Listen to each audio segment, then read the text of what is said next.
এই সামনের এই বিশাল একটা পাহাড়ের মতন হয়ে রয়েছে, বাট এটা কিন্তু কোনো পাহাড় নেই, এটা একটা গাছ, একটা বট গাছ, তার বিভিন্ন শাখা পোশাখা বেরিয়ে বিশাল একটা জিনিস তৈরি হয়েছে। অদ্ভুত লাগছে দেখতে।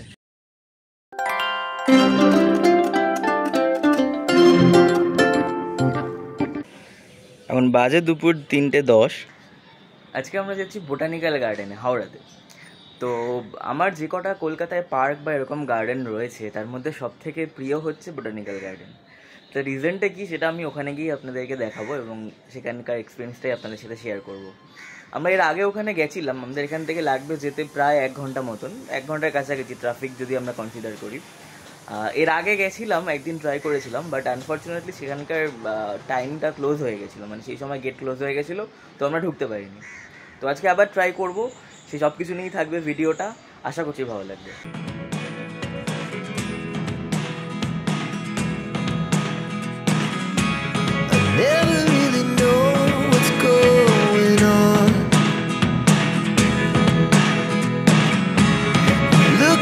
Sometimes like all you want to do is run. Hear me out, hear me out. It's all the things you never show. There are the things I want to know. Secrets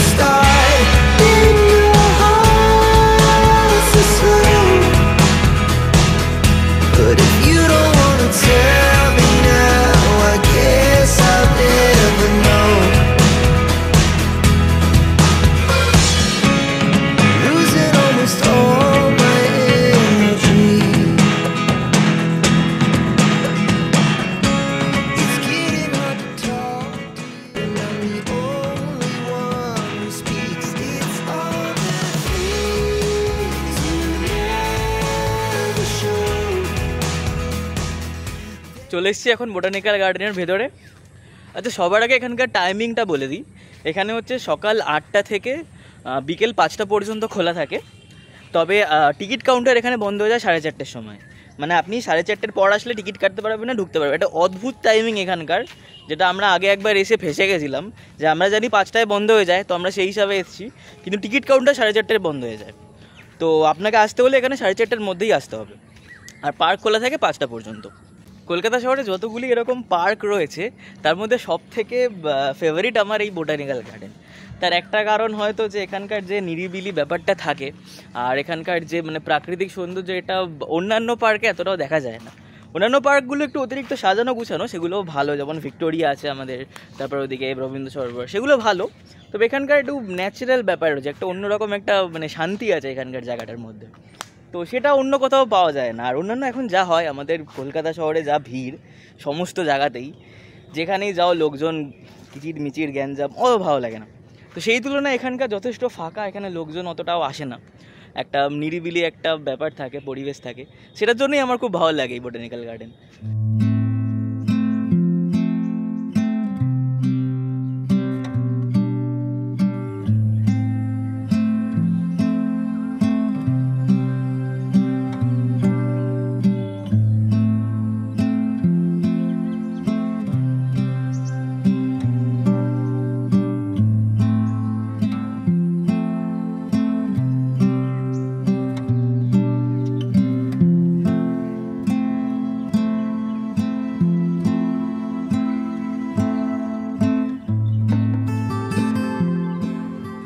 botanical garden স্থাপিত হয়েছিল 1787 খ্রিস্টাব্দে, মানে আজ থেকে প্রায় 240 বছর আগে।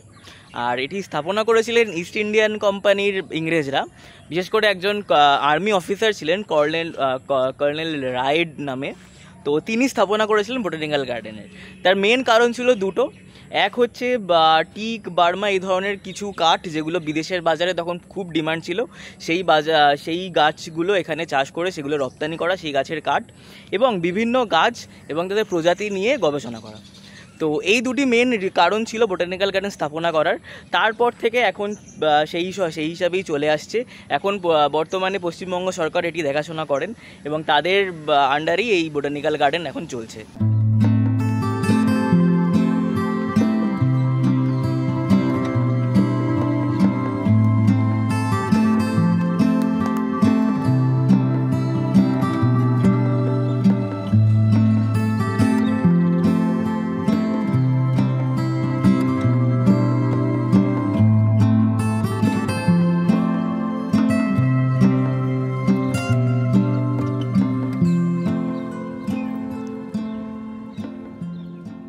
আমার সামনে এই লেকটাতে প্রচুর মাছ, মানে এখানে আপনি এসে দাঁড়ালে মানে উপর থেকে মাছ দেখতে পারবেন, এখানে এত মাছ। এখানে একটা পানকৌড়ি বসে রয়েছে ওপরে, একটা গাছের মানে জলের মধ্যে একটা গাছের ডাল রয়েছে, তার উপর একটা পানকৌড়ি বসে রয়েছে, দেখি ওটা ক্যামেরায় আসে নাকি।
এখানে কোনো রকম গাড়ি ঘোড়ার আওয়াজ পাবেন না, মানুষের চিল্লামিল্লি পাবেন না, শুধু পাখির ডাক আর সবুজ গাছপালা।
আর একটা জিনিস এখানে প্রচুর রয়েছে, সেটা হচ্ছে পাখি।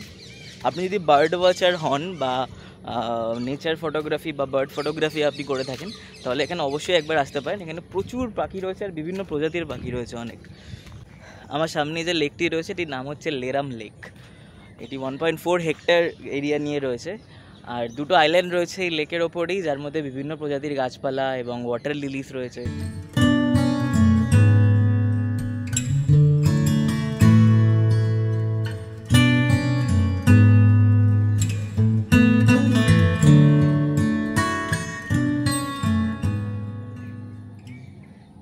আচ্ছা, এখানকার এন্ট্রি ফি হচ্ছে 30 টাকা করে। আর এখানে একটি বট গাছ রয়েছে, যেটি সকলেই জানেন, যেটি প্রায় 250 বছর পুরনো, এবং বট গাছটি এত বড় যেটি বলা হয় কিনা পুরো পৃথিবীতে এর থেকে বড় বট গাছ আর নেই, পৃথিবীর বৃহত্তম বট গাছ এটি। ওটি ওদিকে রয়েছে, আমি এক্স্যাক্টলি কোথায় জানি না, দেখা যদি সেটা খুঁজে বের করা যায়। একজনকে জিজ্ঞাসা করলাম বট গাছটা কোন দিকে, বললে একদম সোজা চলে যান, মনে হচ্ছে অনেকটাই হাঁটতে হবে এখান থেকে। আমি এর আগে যে কবার এসেছি বট গাছটা আমার দেখা হয়নি, আমি এমনি কাছাকাছি আসলে মেন গেটটা দিয়ে ঢুকে সামনেই কিছু জায়গা খুব সুন্দর বসার জায়গা রয়েছে, সেখানেই বসেছিলাম, এদিক ওদিক ঘোরাঘুরি করে চলে গেছি।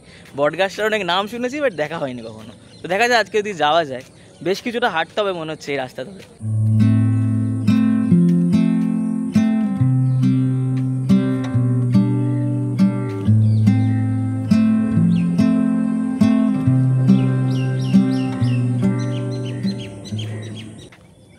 বেশ কিছুটা রাস্তা চলে আসলাম হেঁটে হেঁটে, যাই না এখনও বোধহয় বেশ কিছুটা যেতে হবে। ঠিক আছে, চলে যাবো। আসলে এত ভালো পরিবেশ, এত সুন্দর চারিদিক হলে হাঁটার কষ্টটা অনেকটাই কমে যায়।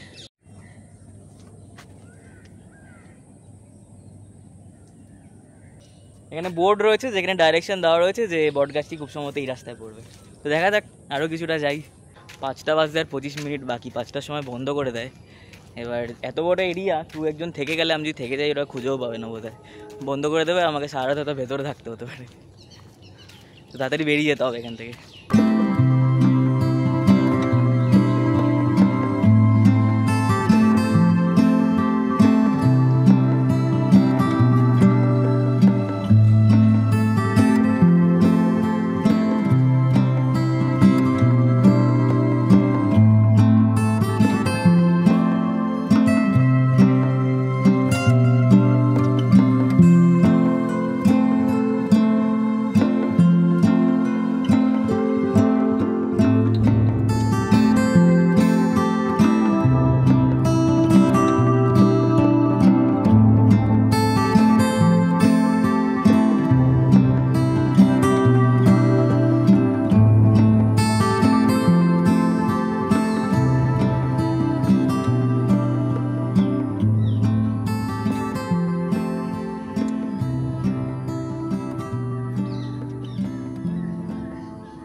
এখানে বিভিন্ন গাছের নাম লেখা রয়েছে গাছের গায়ে, কিন্তু খুব একটা এই ব্যাপারে নলেজ নেই, তাই সেটা ঠিক বলতে পারছি না। শুধুমাত্র ওই বট গাছটাই চিনি, ওটা একটা বট গাছ জানি, তো ওটাই দেখবো।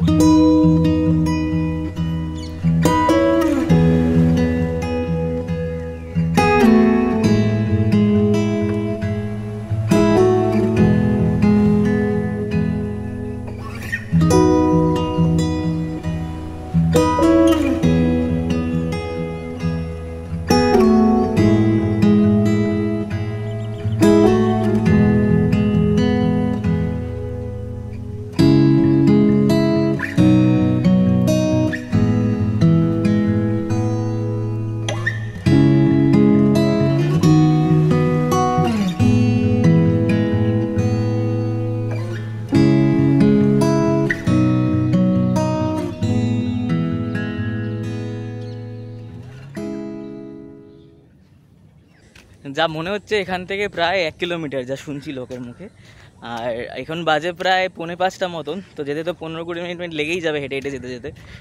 এবার ওখানে পৌঁছতেই এটা বন্ধ হয়ে যাবে, 5টার সময় বন্ধ হয়ে যায়। এবার ওখানে গিয়ে যদি দেখি বন্ধ হয়ে গেছে, আসলে এত বড় এরিয়া তো, হেঁটে হেঁটে আবার ফেরত আসবো কী করে জানি না, খেয়ে যেতে পারি। যাই হোক, দেখা যাক।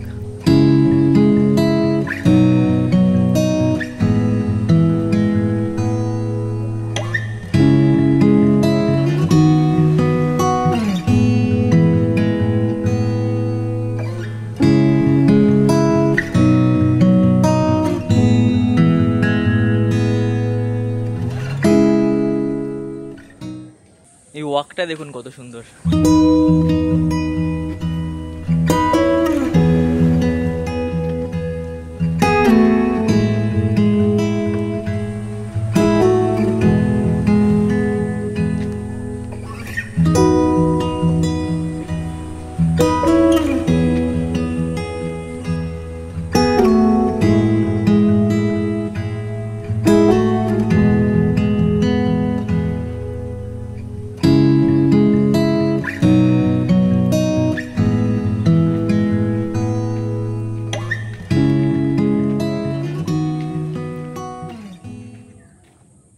কত সুন্দর এখানে, কি গাছের পাতা ঠিক আমি জানি না, এগুলো দেখুন।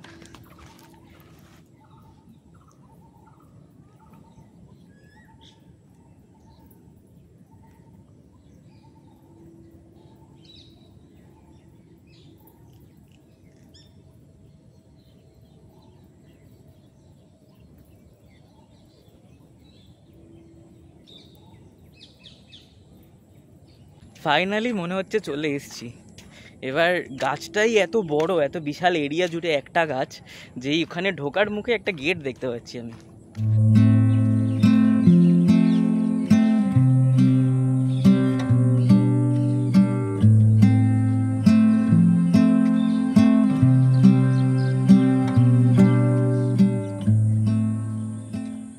কি বিশাল একটা এরিয়া নিয়ে রয়েছে, শুধু ভাবুন।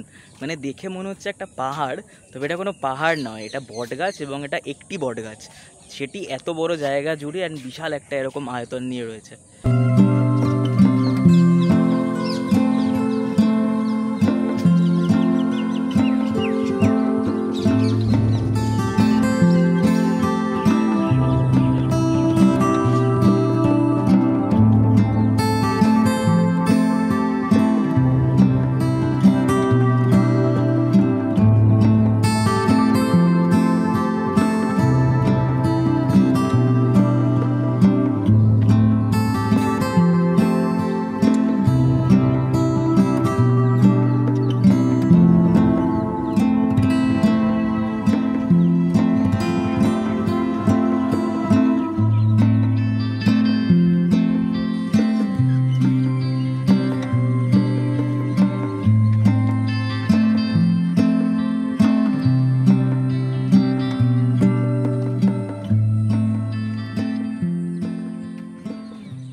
সেখানে একটি গেট রয়েছে, মানে পুরো গাছটার ভেতরে ঢোকার জন্য একটি গেট রয়েছে বেসিক্যালি।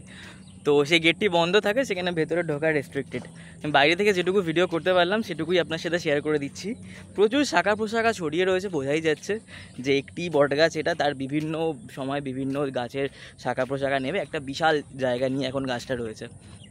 অদ্ভুত লাগছিল। আমি দূর থেকে যখন হেঁটে আসছি পুরো জায়গাটা দেখে মনে হচ্ছে একটা পাহাড়, আর আমি পাহাড়ের দিকে যাচ্ছি। একটা এত বড় জায়গা রয়েছে, আর কাছের থেকে ভিডিও করলে পুরো জায়গাটা পুরো গাছটা আসবে না, আপনাকে যথেষ্ট দূর থেকে আপনাকে ছবি বা ভিডিওটা তুলতে হবে।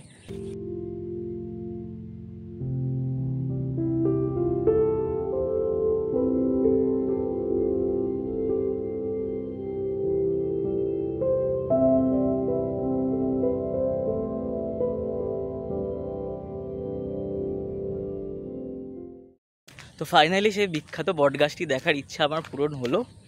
প্রায় 45 মিনিট মতন মেন গেট দিয়ে ঢুকে প্রায় 45 মিনিট মতন হাঁটছি আমি, একটুও বসিনি কোথাও, ঢোকার পর থেকে হেঁটেই যাচ্ছি। তো এখনও প্রায় সেই 45 মিনিটই হেঁটে আবার ফেরত যেতে হবে। আর সমস্যাটা হয়েছে এখন যে 5টা 10 বেজে গেছে, তো গেট খুব সম্ভবত বন্ধ হয়ে গেছে। এবার মেন গেট দিয়ে বেরোতে পারবো কি না কী হবে আমি জানি না, তো দেখা যাক কী হয়।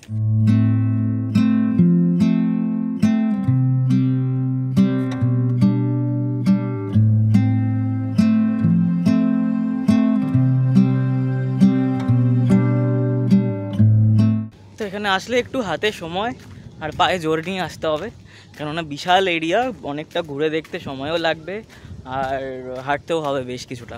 অনেকে দেখছি যদিও এখানে বাইক নিয়েও ঢুকছে, এবার বাইক নিয়ে ঢোকা যায় নাকি স্পেশাল পারমিশন নিতে হয় সেটা আমি ঠিক জানি না। বাট বিশাল এরিয়া। আপনি এখানে একটা কাঠের ব্রিজও রয়েছে যেখানে যাওয়ার আমার ইচ্ছা ছিল, কিন্তু সেটি মনে হচ্ছে হবে না, কারণ অলরেডি গেট বন্ধ হয়ে গেছে। এবার তাহলে রাতে এখানেই থেকে যেতে হবে। তো আরও কিছু জায়গা রয়েছে দেখার, এখানে একটি পাম হাউস রয়েছে, সেটিও দেখা হলো না। তো একটু হাতে সময় নিয়ে আসতে হবে, আর যদি কোনো স্কুটির পারমিশন বা বাইকের পারমিশন করিয়ে নেওয়া যায় সেভাবে আসলে ভালো মতন আরও ঘুরে দেখা যাবে। এখানে আরেকটি গেট রয়েছে, আমি ঢুকেছিলাম এখানে, যে একটা ভয়ঙ্কর জিনিস দেখে একটুখানি ঘাবড়ে গেলাম। জানি না, আমি এখানে অনেককেই জিজ্ঞাসা করেছিলাম যারা সিকিউরিটিতে রয়েছে ভিডিও করতে করতে, তো কেউই তো আমাকে বারণ করলো না। আর আমি ঢোকার মুখেও জিজ্ঞাসা করেছিলাম আমি যেখানেই যাই একবার ভিডিও করা যাবে কি না একবার পারমিশন নিয়ে নিই, তো ওনারাও তো বললেন যে করা যাবে। তাই না, হয়তো আগে নিয়ম ছিল না ভিডিও করার, এখন হয়তো করা যায়, সেই জন্য হয়তো বোর্ডটা আগেকার লাগানো হয়েছে, সেটা হতে পারে। যাই হোক, তো যেটি বলছিলাম যে এখানে আরেকটি গেট রয়েছে যেটা হচ্ছে সত্যেন বোস রোড, সেখানটার সামনে। আপনি যদি ওই গেটটি দিয়ে ঢোকেন তাহলে যে বটগাছটি রয়েছে বা ওদিককার আরও বেশ কিছু জিনিস রয়েছে সেগুলো আপনি কাছাকাছি পাবেন। আমি ঢুকেছিলাম 55 বাস স্ট্যান্ডের সামনে যে গেটটা, মেন গেটটা, সেটা দিয়ে ঢুকেছিলাম। সেখান থেকে প্রায় 45 মিনিট হাঁটতে হয়েছে আমাকে, তো ওই গেটটা দিয়ে ঢুকলে একটু কাছে হবে। এখানে বিভিন্ন জায়গায় এরকম ডাইরেকশনের জন্য বোর্ড লেখা রয়েছে, তো কোনো খুঁজে পেতে কোনো কিছু অসুবিধা হবে না। যাই হোক, তো এখন এখান থেকে বেরিয়ে যাব। সৌভাগ্যক্রমে দেখতে পাচ্ছি মেন গেটটা খোলা রয়েছে, তো এখানে রাত কাটাতে হচ্ছে না। তো কেমন লাগলো আজকের ভিডিওটা? যদি ভালো লেগে থাকে একটা লাইক করে দেবেন, আর এই ভিডিওর ব্যাপারে কোনো অপিনিয়ন থাকলে সেটা কমেন্টে মেনশন করে দিতে পারেন। আর যদি সাজেস্ট করতে পারেন নেক্সট ভিডিওটা কোথায় বানাবো সেটাও একবার মেনশন করে দিতে পারেন কমেন্টে। তো দেখা হচ্ছে পরের ভিডিওতে।